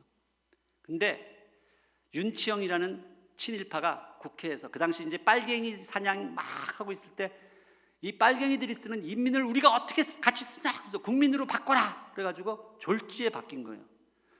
그러니까 황당한 역사의 아이러니죠. 북한이 독재, 국가주의, 전체주의 국가니까 저들이 국민을 쓰는 게 맞고 우리가 자유주의 국가니까 우리가 인민을 쓰는 게 맞는 거예요. 근데 이게 지금 바뀌어 있어요. 평화, 그러니까 평등 사상이 3조에 먼저 나옵니다. 모든 사람이 평등하다. 그리고 4조가 자유예요. 평등만, 자유만 아니에요. 두 개가 같이 있는 게 성경적이거든요. 성경적. 근데 우리는 자유만 외쳐요. 성경적이지 않아요. 평화. 그러면서 제일 밑에 보면 이거 다 설명할 수 없어요. 그 당시 3.1운동 이후에 새 정부가 세워지는데 이 과정에서 엄청난 일들이 있어요. 그 이야기 다 생략할게요. 이 책 속에 있어요. 그때부터 이제 분열의 시대가 시작되는데 남쪽 사람, 기업파 사람들이 약속을 안 지켜서 생긴 이야기예요. 약속을 안 지켜요. 북한 사람들하고 일하다 보면요, 그 사람들 다 인간적이고 너무 가까이 지내다가도 북한 교직원들 딱 두 가지에서 뚜껑이 열려요. 하나가 뭔가 하면 우리 남쪽 사람이 약속 안 지킬 때, 그리고 그들의 자존심을 상하게 할 때.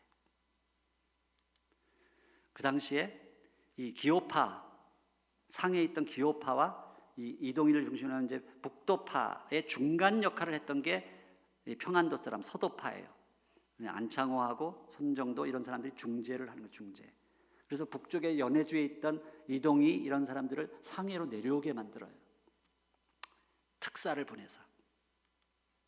그 당시 이승만 박사 3부 요인이라고 불릴 수 있는 이동희, 이승만, 안창호 이 세 사람 너무 중요한 사람. 제가 건너뛰어야겠어요. 어떡하지?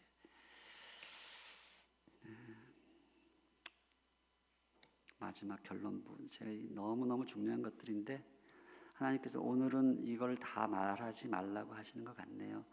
간증이 더 은혜가 돼서 간증을 하다 보니까 이 많은 것들을 다 놓치는데 다음에 기회가 또 있겠죠. 민감한 이야기 좀 해야 되는데 사실은 우리나라가 완전히 양쪽으로 나눠져 있잖아요.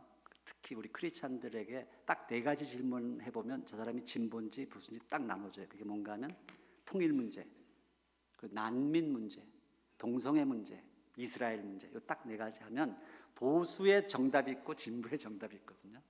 근데 저의 역할은 이 양극단으로 나눠진 이 두 진영을 어떻게 하든지 하나로 묶을, 그게 저에게 주어진 사명이에요. 그래서 진보 진영에게도 제가 불려서 가서 강의를 해요.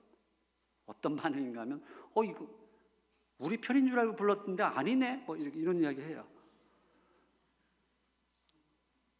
근데 보수적인 분들한테 가서는 그들이 들어보지 못했던 저쪽 이야기를 자꾸 들려주고요, 저쪽에 가서는 또 이쪽 이야기를 들려줘요. 그래서 자꾸 하나가 되도록 만드는, 그게 저의 역할입니다.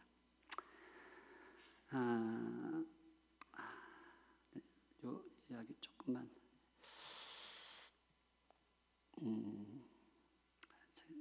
마지막 오순절 거니까요. 이거 잠깐만 마무리를 이렇게 해야겠어요.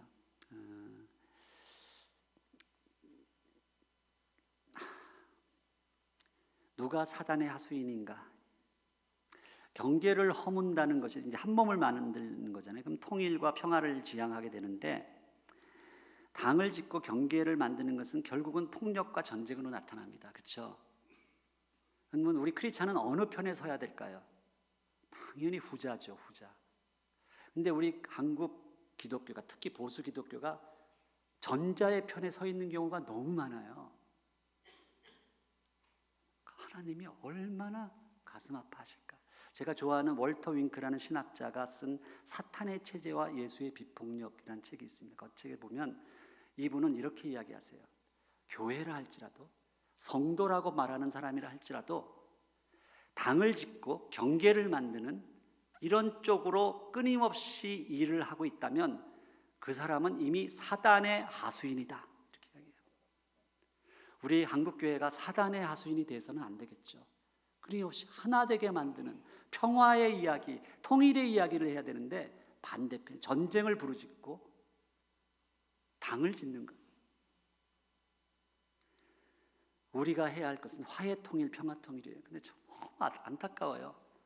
한국 정부는 지금 평화를 지우고 있고 전쟁을 외치고 있고, 북한 정부는 통일을 지우고 있어요. 이제 더 이상 너희들하고 통일 이야기 안 해, 이렇게 나오고 거의 지금 이혼 도장 찍기 직전까지 갔어요.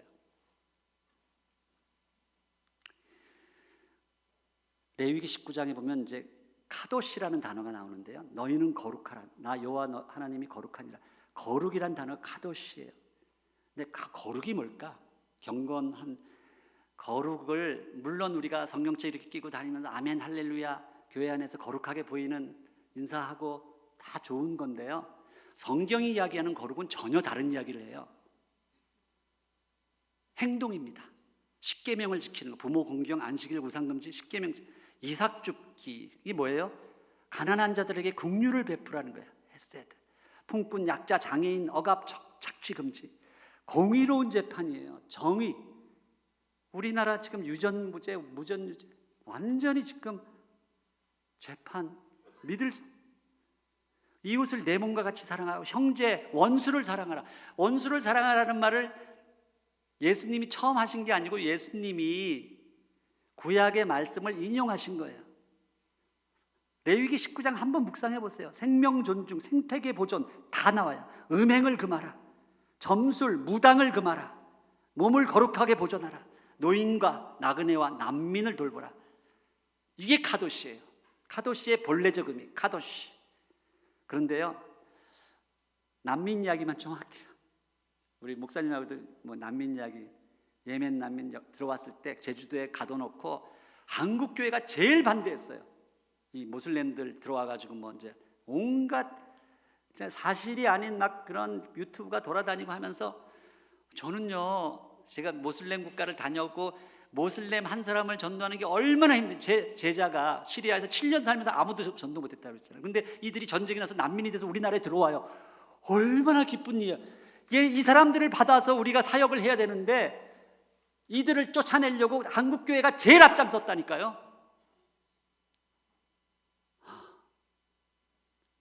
거기 그뿐만이 아닙니다. 여러분 잘 아는 탈북인 학교 운영하는 자매 교장 선생님이 저랑 아주 친한데, 그분이 저한테 어느 날 하소연하는, 자기가 있는 학교 빌려있던 그 건물에서 나가라는 거예요. 그 동네 주민들이 혐오 시설이라고 나가라 그래서 학교를 다시 찾아야 되는데 그 부지를 찾으려고 얼마나 애를 썼는지, 여기저기 다니고 다른 구청에 가면 이제 구민들 공청회를 해야 돼요. 그러면 이제 PPT 만들어가지고 우리 학교 애들은 얼마나 착하고 얼마나 이 학교가 막 그걸 설명을 하는데, 앞에 이제 이렇게 둘러 앉아있던 이 구민들이 막 소리를 지르고, 그 중에 아주 제일 표독스럽게 막 소리를 지르고, 왜 우리 동네에 와서 이 혐오 시설을 만들어 가지고 이 아파트 값 떨어뜨리게 만드냐고 막 소리를 지르는 한 여자가 있어서 너무 이 자매가 이제 겁이 나가지고 이 교장 선생님이 막 덜덜덜 떨리면서, 그래서 근처에 아는 목사님을 카톡으로 막 불러, 목사님 큰일 났어요, 좀 와서 도와주세요, 저 좀 살려주세요. 목사님이 탁 들어오니까 그 여자가 벌떡 일어나서 꾸벅 절을 하네요. 권사님이에요, 권사님. 이게 우리 한국 교회의 모습입니다. 자기밖에 아파트 값이 제일 중요해요. 다른 거 뭐 무당이든 신천지든 그게 중요한 게 아니고 아파트가 중요해요. 부동산이 중요해요. 우리가 옛날에 한국 전쟁 때 나그네가 되고 난민이 됐었잖아요. 근데 많은 나라들이 우리를 받아줘서 우리가 지금 전 세계에 제일 많이 흩어져 있는 디아스포라 나라가 됐는데, 성경은 뭐라고 기록하냐면 그러니 너희도 그 난민을 받아서 돌보라는 거예요. 만일 그렇지 않으면 내가 너희를 다시 난민이 되게 하겠다, 다시 쫓아내겠다는 거예요. 무서운 하나님의 말씀입니다. 그런데도 우리는 자기밖에 몰라요. 기독교 경제관의 핵심은 주라. 어떻게 주어야 하는가? 누가복음에 잘 나와 있습니다. 대상을 제한하지 말라. 뭐 이거 북한에 지원하면 북한 군인들이 먹는다고요? 아니, 군인들도 우리가 먹여야죠. 우리가 북한 군인들 자꾸 먹이면 그 총뿌리가 우리한테 오겠어요? 왜 그렇게 이야기합니까? 원수도 사랑하라고 했는데 돌려받을 생각하지 말고 그냥 주어라. 비판과 정죄의 마음 시해하듯이 주지 말라. 우리가 햇빛 정책하고 할 때 북한을 도와서 그것을 핵무기 만든다고 뭐 온갖 이야기하고 개성공단 폐쇄시키고 하는, 너무너무 답답한 거예요. 독일 교회는요, 우리가 그때 제일 많이 도왔을 때 1년에 3억 불 정도 도왔거든요. 그걸 가지고 퍼주기다 뭐 난리를 쳤는데 독일은 30억 불씩 계속 도왔어요. 근데 전혀 자기를 드러내지 않고 계속 도왔거든요. 그래서 무너진 거예요. 근데 우리 한국교회는 자기 교회 이름 생색이 안 나면 아무것도 안 하려고 해요.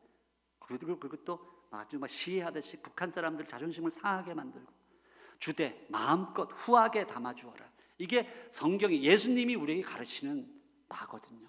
이게 요셉이 그 원수들의 자식이었던 그 자녀들을 대했던, 먹이던 방법이에요. 가난해지는 방법은, 성경은 가난한 자는 복이 있나니 하는데, 가난해지는 방법은 딱 하나예요. 천국을 소유하는 방법, 주라는 거야. 주라.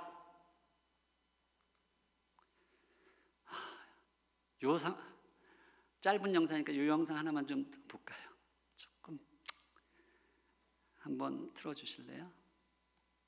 제가 평양가기대 만들 때 장애인인데 이 형제가 500만 원을 헌금을 했어요. 길거리에서 액자 팔고 해가지고.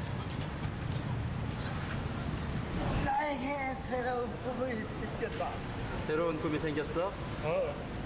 남들 위해서 사는 거. 그게 진정한 꿈이지도.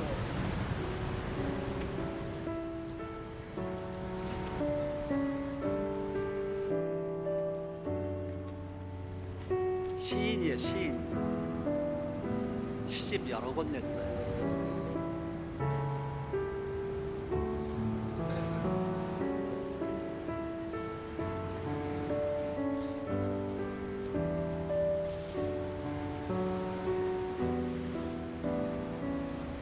뭐라고 기도했어?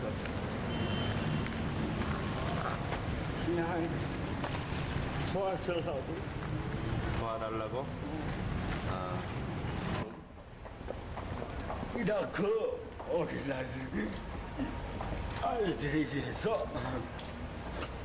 백차도 팔고 더 여름에 부채도 팔아파. 학교도 듣고 싶었어. 학교? 내가 얼마 안 됐죠?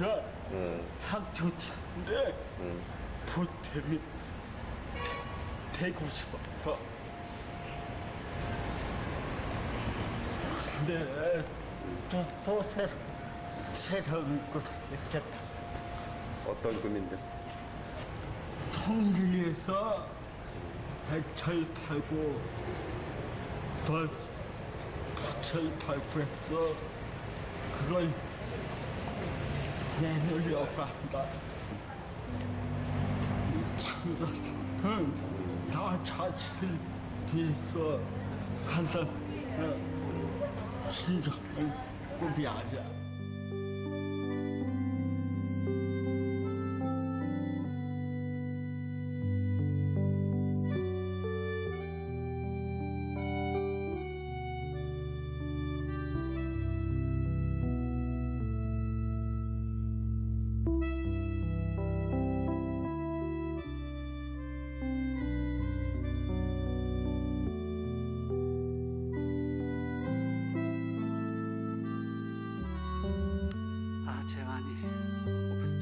보고 싶네요. 오랜만에.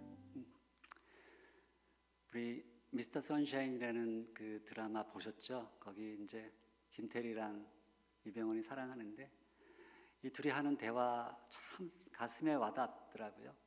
김태리도 자기도 알콩달콩 연애하면서 커피 마시고 불란서 양장 입고 그렇게 왜 살고 싶지 않았겠어요. 근데 저는 내 낭만은 내가 들고 있는 이 독일제 총구 안에 있다라고 하면서 나는 그렇게 살지 않겠다는 거예요. 불꽃처럼 타오르다가 그렇게 지려고 한다. 그렇게 이야기해요. 이 독립운동가들이 가졌던 그 마음, 그 낭만이에요. 여러분, 이회영과 이 완용의 이 역사 전쟁이 지금도 계속되고 있어요. 여러분, 독립운동가로 떠났던 이회영, 이런 이동희 이런 사람들은요, 전부 다 낭만주의자들입니다. 낭만주의자가 어떤 사람들인가 하면 정말 소중한 가치를 위해서 덜 소중한 가치들을 마음대로 그걸 버릴 수 있는 그 용기를 가진 사람들이 낭만주의자예요. 그래서 제가 지금도 낭만주의자의 삶을 선택하고 있는 것입니다. 이완용처럼 막 동계산하는 사람 절대로 독립운동 못해요. 낭만주의자가 될 수 없죠. 역사전쟁은 지금도 계속되고 있습니다. 윤동주의 외삼촌이었던 규암 김약연 선생, 책에 다 나오는 분들이에요. 이분이 돌아가시기 직전에 제자들이 둘러앉아서 선생님 유언을 남겨주십시오 이렇게 했어요. 이분이 제자들에게 말합니다. 너희가 내가 어떻게 살아왔는지 다 보지 않았느냐? 근데 또 무슨 유언이 필요하단 말이냐? 하시면서 나의 행동이 나의 유언이다. 이 말씀 마치고 돌아가셨어요. 저는 부족하지만 처음 이걸 봤을 때 얼마나 전율을 느꼈는지 몰라요. 저희 세 자녀와 우리 제자들에게 이 유언 남기고 천국 가는 게 소원입니다. 우리가 평화와 통일을 진정 원한다면 값을 치러야 됩니다. 그냥 되는 게 아니에요. 이 시대에 여러분이 치러야 할 값이 무엇인지, 내가 치러야 할 값이 무엇인지 오늘 저녁 주무시기 전에 기도하시면서 깊이 한번 묵상해 보시기를 권합니다. 우리 통일일꾼, 제가 데리고 있는 한동대 제자 4명이 통일 사역에 헌신했어요. 이 사람들이 많은 일을 지금 준비하고 있는데 이 책 팔고 하는 거 그들을 돕는 작은 부분이 되기도 해요. 제가 어떤 다른 교회에서는요, 이렇게 갑자기 담대한 마음이 생겨서 보통 이 2가지 책에 값을 매기잖아요. 물어보시니까 제가 값을 매겨주는데 보통 세트로 팔면 더 값을 싸게 해줘요. 근데 세트로 팔면 더 비싸게 받는다고 이렇게 광고를 냈어요. 그것이 여러분들의 값을 치르는 도전이 될 수 있도록.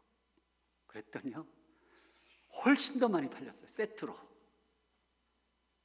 그냥 도전합니다. 여러분들 그냥 통일일꾼 키운다고 생각하시고 많이 이 책을 읽으시고, 제가 2번 정독하라고 권면해 드리고 싶어요. 이 책을 정독한 분들은 반드시 연락해 옵니다. 고맙다고. 내가 역사를 보는 안목이 달라졌다고. 오늘 여기까지 하겠습니다. 제가 기도하고 마치겠습니다.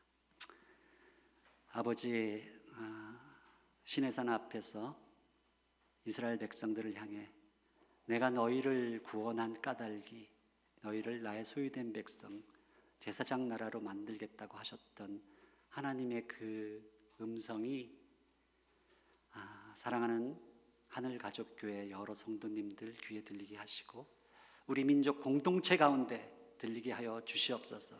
그리하여 원수로 나누어진 이 2 진영이 하나님의 긍휼하심을 따라 어찌하든지 기름 부음을 받아 하나가 될 수 있도록 주님 도와주시옵소서. 사람의 힘으로 할 수 없는 일 주께서 하실 수 있습니다. 주님께 이 모든 우리 민족에 나아갈 길을 의탁드립니다. 그리 아니하실지라도 주님의 역사는 이루어질 것입니다. 요셉과 예수님의 그 눈물이 이 하늘가족교회 모든 성도들의 눈물이 될 수 있도록 주님 도와주시옵소서. 주님께 모든 걸 위탁하며 예수 그리스도 이름으로 기도했습니다.